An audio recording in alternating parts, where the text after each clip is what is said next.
Hello बच्चों, स्वागत है मेरे नए वीडियो में। और आज के इस वीडियो में हम लोग क्लास 12 केमिस्ट्री के lesson number first billion chapter के एक नए टॉपिक के बारे में पढ़ेंगे। और आज का जो टॉपिक होगा हमारा वो होगा विलेयता।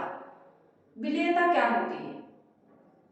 तो किसी निश्चित ताप पर किसी विलेय की अधिकतम मात्रा जो उस विलेय को संतृप्त कर सकती है उसे ही हम लोग विलेयता कहते हैं। ठीक है, जो विलेयता होती है वो ठोस की अलग होती है, द्रव की अलग होती है, गैस की अलग होती है। ठीक है, हमारा जो सिलेबस है उसमें ठोसों की विलेयता और गैसों की विलेयता के बारे में पढ़ना है। ठीक है, तो आज हम लोग उन्हीं दो बातों पर डिस्कस करेंगे। तो चलिए स्टार्ट करते हैं। विलेयता एक निश्चित ताप पर विलायक की किसी निश्चित मात्रा में घुले हुए पदार्थ की अधिकतम मात्रा को उस पदार्थ की विलेयता कहते हैं। ठीक है, उसके बाद है कि ठोसों की द्रवों में विलेयता क्या होती है। ठोसों की द्रवों में विलेयता का मतलब ये है कि कोई द्रव है उसमें आपने किसी ठोस पदार्थ को घोला है तो उसकी विलेयता क्या होती है। एक निश्चित ताप पर 100 ग्राम विलायक में ठोस की अधिकतम घुली हुई मात्रा उस विलायक में ठोस की विलेयता कहलाती है। एक निश्चित ताप पर, ताप यहाँ पे निश्चित करें, ताप को बढ़ाना या घटाना नहीं है, ताप को फिक्स रखना है। और उसी निश्चित ताप पर किसी विलेय पदार्थ की अधिकतम मात्रा जो विलायक के 100 ग्राम में घुली होती है उसे हम लोग उस विलायक में ठोस की विलेयता कहते हैं। ठीक है, तो ठोसों की द्रव में विलेयता क्या होगी कि एक निश्चित ताप पर 100 ग्राम विलायक में ठोस की अधिकतम घुली हुई मात्रा उस विलायक में ठोस की विलेयता कहलाती है। ठीक है, उसके बाद है ठोस की विलेयता को प्रभावित करने वाले कारक। ठोस की जो विलेयता होती है उसे कौन कौन से कारक प्रभावित करते हैं, मतलब जो विलेयता होती है वो कब बढ़ती है और कब घटती है। पहला है ठोस एवं विलायक की प्रकृति। ठीक है, अब ठोस और विलायक की प्रकृति क्या होती है। जल जो होता है यह एक विलायक है और इसको हम लोग ध्रुवीय विलायक कहते हैं। ठीक है, जल कैसा विलायक है? ध्रुवीय विलायक है। उसके अलावा आप तेल ले सकते हैं, दूध ले सकते हैं, अल्कोहल ले सकते हैं, ये सारे भी विलायक के रूप में उपयोग किए जाते हैं। लेकिन इन सारे विलायकों को हम लोग ध्रुवीय विलायक नहीं कहते हैं, इन सारे विलायकों को हम लोग अध्रुवीय विलायक कहते हैं। क्लियर है बात कि जल जो है एक ध्रुवीय विलायक है। जल को छोड़कर अल्कोहल, तेल, दूध ये सारे ही विलायक के रूप में उपयोग होते हैं, लेकिन इन सारे विलायकों को हम लोग अध्रुवीय विलायक या सहसंयोजी विलायक कहते हैं। ठीक है, तो जो ध्रुवीय विलायक होता है उसमें ध्रुवीय ठोस पदार्थ जो होते हैं उनकी विलेयता अधिक होती है और ध्रुवीय विलायक में जो सहसंयोजी ठोस पदार्थ होते हैं उनकी विलेयता कम होती है। आगे बात समझ में कि किस तरह से जो विलायक और विलेय की प्रकृति होती है वो ठोसों की विलेयता को प्रभावित करती है। कि अगर ध्रुवीय विलायक है और जो विलेय पदार्थ है वह भी ध्रुवीय है तो उस कंडीशन में, वैसी स्थिति में पदार्थ की जो विलेयता होती है वो बढ़ जाती है। लेकिन जो ठोस पदार्थ है वह सहसंयोजी है और जो विलायक है वह ध्रुवीय है, तो वैसी स्थिति में विलेयता जो होती है घट जाती है। सहसंयोजी यौगिक जो होते हैं, सहसंयोजी ठोस हो, द्रव हो या गैस हो, वो जनरली जल में नहीं घुलते हैं, वो केवल कार्बनिक विलायकों में ही घुलते हैं। ठीक है, उसके बाद ताप। ताप जो है यह भी किसी पदार्थ की विलेयता को प्रभावित करता है। ताप के आधार पर जो अभिक्रियाएं होती हैं वह दो तरह की होती हैं। एक होता है ऊष्माक्षेपीय विक्रिया और एक होता है ऊष्माशोषीय विक्रिया। ऊष्माक्षेपीय विक्रिया वह विक्रिया होती है जिसमें ऊर्जा जो होती है मुक्त होती है और और ऊष्माशोषीय विक्रिया वह विक्रिया होती है जिसमें ऊर्जा जो होती है अवशोषित होती है। तो ऊष्माक्षेपीय विक्रिया में ताप की वृद्धि करने पर पदार्थ की विलेयता जो होती है घटती है, और ऊष्माशोषीय विक्रिया में ताप की वृद्धि करने पर पदार्थ की विलेयता जो होती है वो बढ़ती है। ये बात समझ आ गई? क्लियर है आपको कि अगर अभिक्रिया जो है ऊष्माक्षेपी है तो वहां पर ताप की वृद्धि करने से विलेयता घटेगी, और अगर अभिक्रिया ऊष्माशोषी है तो वहां पर ताप की वृद्धि करने से विलेयता जो होगी पदार्थ की वो बढ़ेगी। ठीक है। उसके बाद दाब का प्रभाव। देखिए, किसी भी ठोस पदार्थ की द्रव में विलेयता जो होती है उस पर दाब का कोई प्रभाव देखने को नहीं मिलता है, क्योंकि जो ठोस पदार्थ होते हैं वो काफी असंपीड्य होते हैं और इसलिए उनकी विलेयता पर दाब परिवर्तन का कोई खास असर नहीं पड़ता है। यानी आप ये कह सकते हैं कि जो दाब का प्रभाव होता है वो अप्रभावशील होता है, ठोसों की विलेयता को प्रभावित नहीं करता है। यानी दाब परिवर्तन का ठोसों की विलेयता पर कोई असर नहीं पड़ता है। ठीक है। तो ये था विलेयता, ठोसों की द्रव में विलेयता और ठोसों की विलेयता को प्रभावित करने वाले कारक। ठीक है। अब हम लोग पढ़ेंगे गैसों की द्रव में विलेयता। ठीक है। तो ये बात समझ आ गई अच्छे से, आगे बढ़ा जाए। ठीक है। ऊष्मा बाहर निकलती है तो क्या होता है, वह ऊष्माक्षेपीय विक्रिया हो गया। यानी कुल मिलाकर आप ये कह सकते हैं कि जब कोई गैस किसी द्रव में घुलता है या अवशोषित होता है तो वह ऊष्माक्षेपीय विक्रिया होती है, और ऊष्माक्षेपीय विक्रिया में ताप में जब वृद्धि होती है तो विलेयता घट जाती है, और ताप में जब कमी की जाती है तो गैस की विलेयता बढ़ जाती है। आगे बात समझ में? यानी आप ये कह सकते हैं कि गैसों की विलेयता ताप बढ़ाने पर घटती है। ठीक है ना।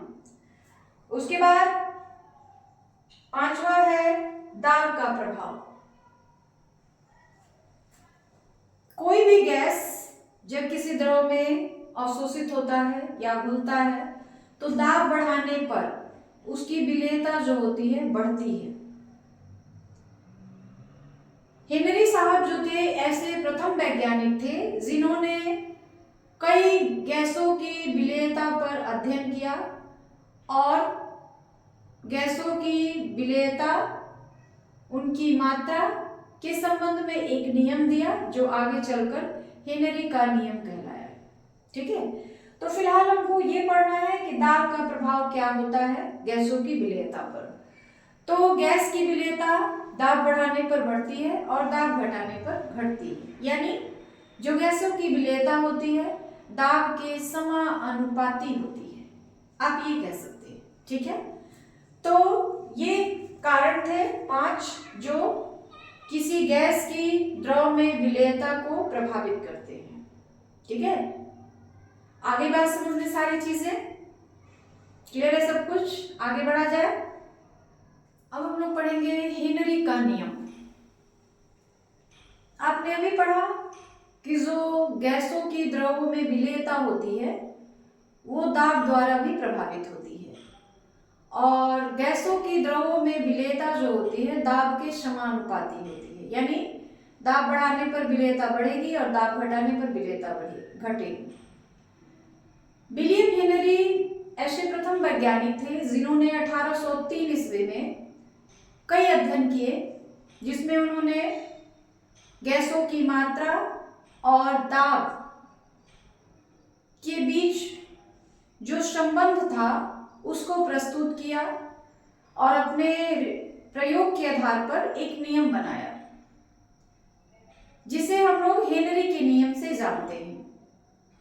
और इस नियम के अनुसार, यानी हेनरी के नियम के अनुसार क्या था, स्थिर ताप पर किसी विलायक के इकाई आयतन में किसी गैस की घुली हुई मात्रा उस द्रव की सतह पर साम्य अवस्था में उस गैस द्वारा लगाए गए दाब के समानुपाती होता है। यानी अगर किसी विलायक का इकाई आयतन लिया जाए, 1 लीटर कह सकते हैं आप, और उसमें किसी गैस की घुली हुई मात्रा है, कोई गैस उसमें घुला हुआ है, तो उस द्रव की सतह पर साम्य अवस्था में गैस द्वारा लगाए गए दाब के समानुपाती होगा। यानी कहने का मतलब ये है कि जो गैस की मात्रा होती है और जो उस विलायक में घुली हुई है और उस गैस के द्वारा लगाया गया जो दाब होता है, वो दोनों एक दूसरे के समानुपाती होते हैं।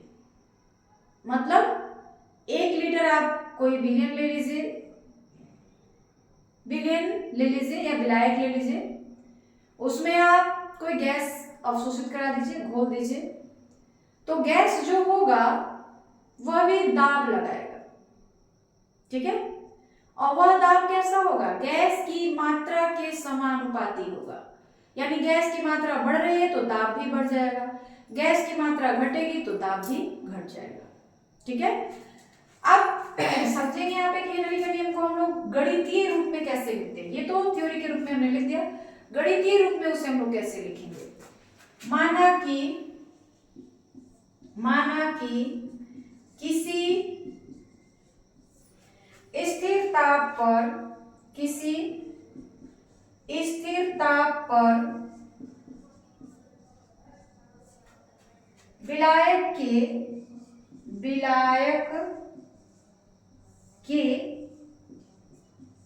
दिए हुए आयतन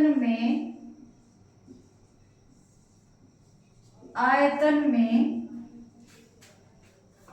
घुली हुई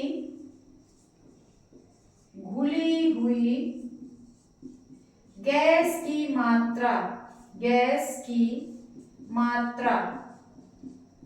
m है और गैस का दाब P है तो हेनरी के नियम के अनुसार गैस की जो मात्रा होगी, तो हेनरी के नियम से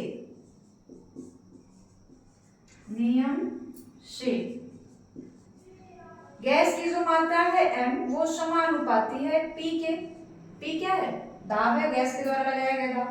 अब जब हम लोग समानुपाती का चिन्ह हटाते हैं तो यहाँ पे हमको एक स्थिरांक यानी कांस्टेंट जोड़ना पड़ता है, तो हम वो कांस्टेंट ले लेंगे k, ठीक है। जहां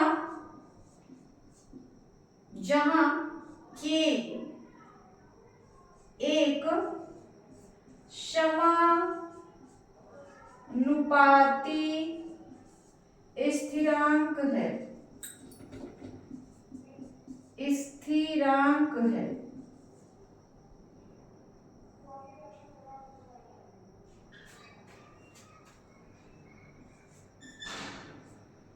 जिसका मान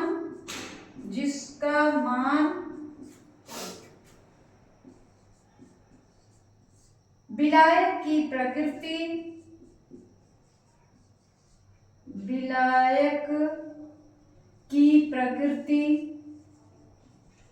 गैस की प्रकृति, विलायक की प्रकृति, गैस की प्रकृति,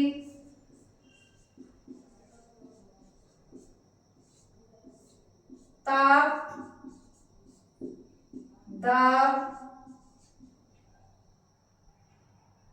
के मात्रक पर निर्भर करता है।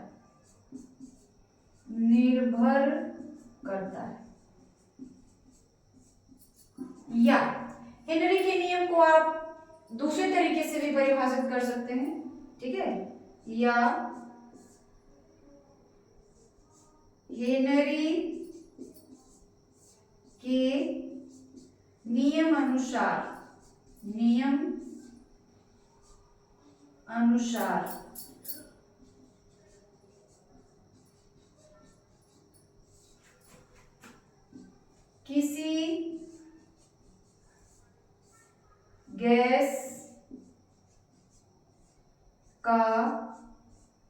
वाष्प दाब, किसी गैस का वाष्प दाब किसी गैस का वाष्प अवस्था होगा, दाब में वाष्प अवस्था में आंशिक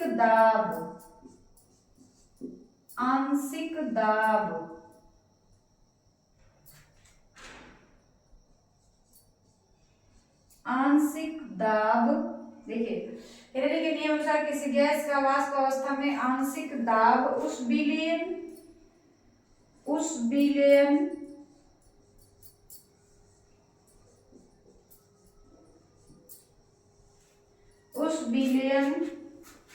में गैस के मूल प्रभाज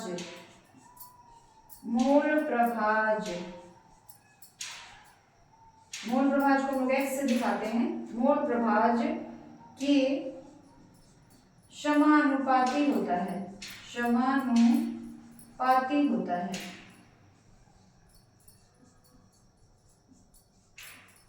ठीक है।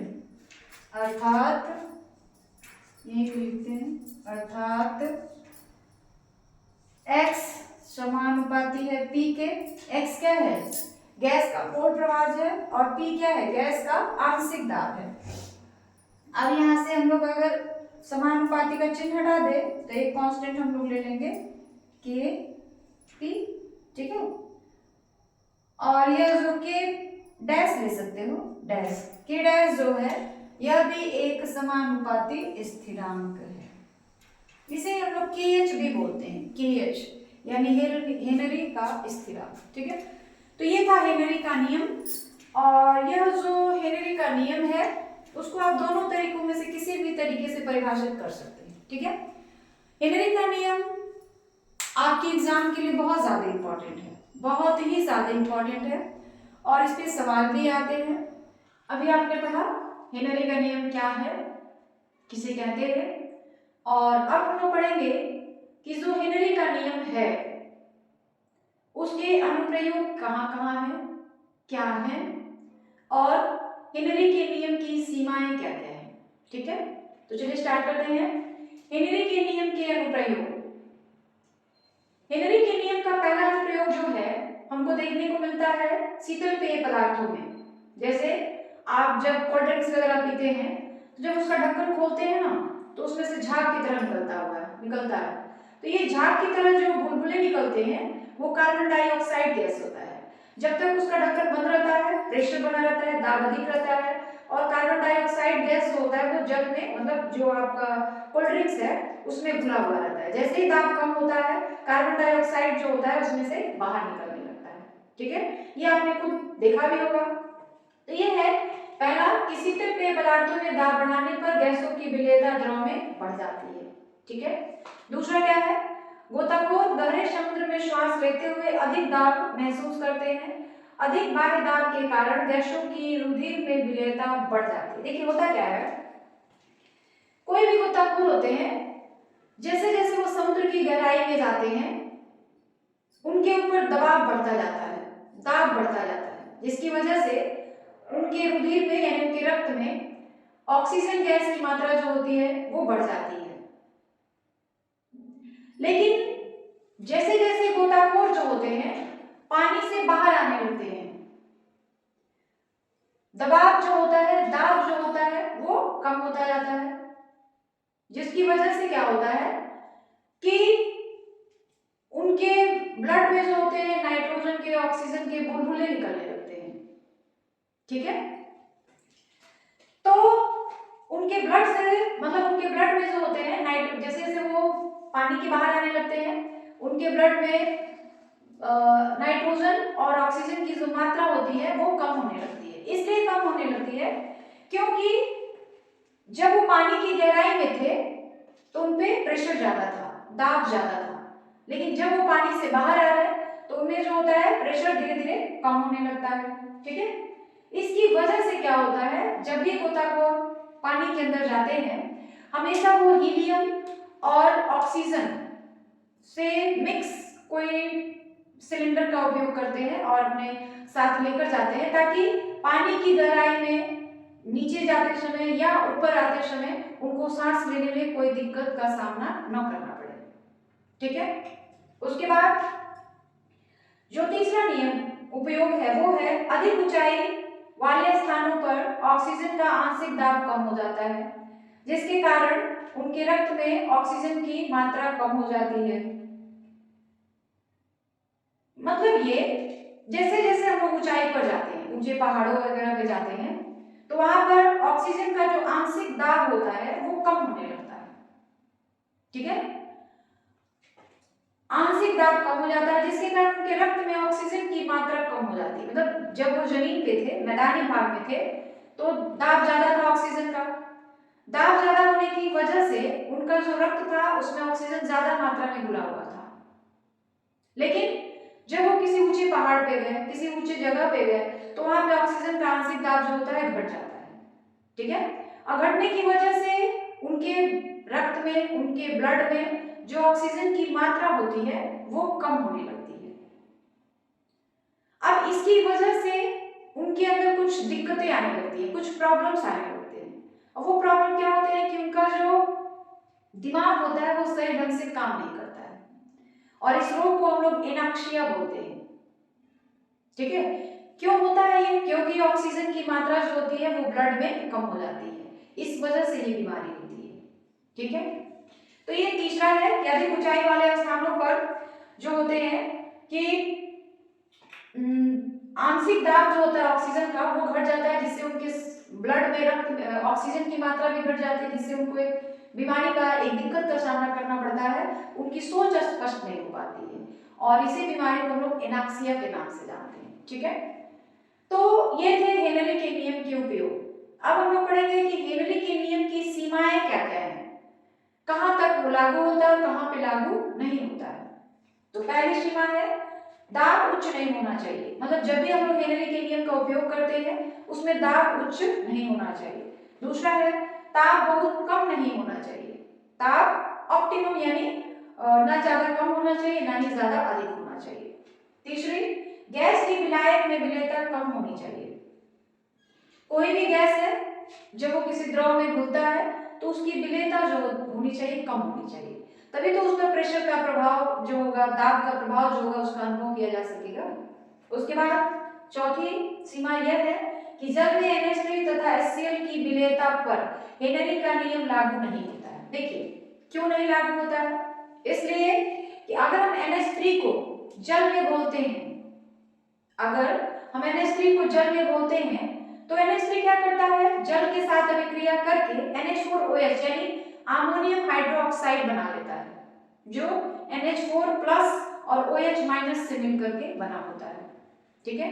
उसी तरीके से जब HCl को हम लोग जल में घोलते हैं तो जो HCl होता है, हाइड्रोक्लोरिक एसिड होता है, वह अपने आयनों में आयनित हो जाता है। यानी HCl जो होता है यह दो भागों में बढ़ जाता है, H+ और Cl-।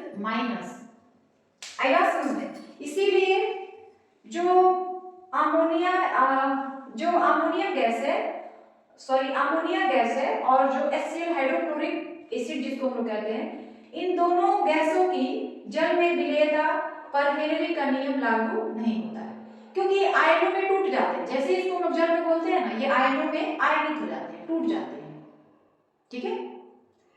तो ये था हेनरी के नियम के अनुप्रयोग और उनकी सीमाएं। आज के वीडियो में बस इतना ही, बाकी हम लोग कल के वीडियो में जानेंगे। और वीडियो के लास्ट में मैं यही कहना चाहती हूँ कि अगर आप हमारे चैनल पर नए हैं, हमारे वीडियोज आपको अच्छे लगते हैं, तो प्लीज हमारे चैनल को सब्सक्राइब कर लीजिए और वीडियो को जितना ज्यादा हो सके लाइक करें, शेयर करें, कमेंट तो बिल्कुल ही करें, क्योंकि कमेंट ही हमें बताते हैं कि हमारे अंदर क्या अच्छाई है और क्या बुराई है। अच्छाई को हम एक्सेप्ट कर लेते हैं, लेकिन जो बुराई होती है उसे दूर करने की कोशिश करते हैं। तो अगर आप कमेंट करेंगे नहीं तो मुझे भी नहीं पता चलेगा कि मेरे अंदर कमी क्या है, जो मैं वीडियो बना रही हूँ उसके अंदर क्या कमी है।